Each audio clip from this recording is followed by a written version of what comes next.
వంటలకు ఇంతకంటే స్వచ్ఛమైన గానుగ నూనె మరెక్కడా దొరకదు. SRV naturals. ఆర్డర్స్ కై స్క్రీన్ పై నెంబర్ కి కాల్ చేయండి. తెలంగాణలోని సంగారెడ్డి దగ్గర మాచర్ల శాసనసభ సభ్యుడు పిన్నెల్లి రామకృష్ణారెడ్డి ఉన్నట్లుగా సమాచారం అందడంతో పోలీసులు వెళ్లారు.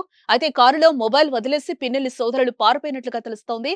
పిన్నెల్లి రామకృష్ణారెడ్డి డ్రైవర్ ను పోలీసులు అదుపులోకి తీసుకున్నారు. ఇప్పటికే ఏ సమయంలో అయినా పిన్నెల్లి బ్రదర్స్ ను అరెస్టు చేసే అవకాశం ఉన్నట్లుగా తెలుస్తోంది. మాచర్ల శాసనసభ సభ్యుడు పిన్నెల్లి రామకృష్ణారెడ్డి ఈవీఎం ను ధ్వంసం చేసిన ఉదంతం ఆలస్యంగా వెలుగులోకి వచ్చింది.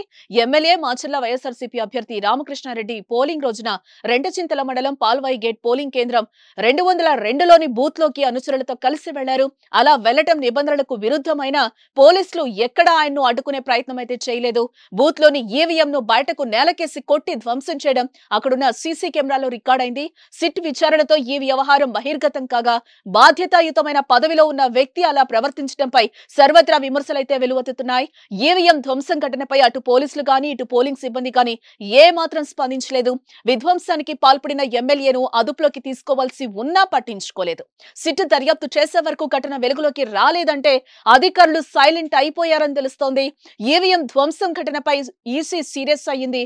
ఈ ఘటనకు పాల్పడిన వారిని అరెస్టు చేయాలని ఆదేశించింది. విషయం బయటకు రావడంతో పిన్నెల్లి బ్రదర్స్ అజ్ఞాతంలోకి వెళ్లిపోయారు.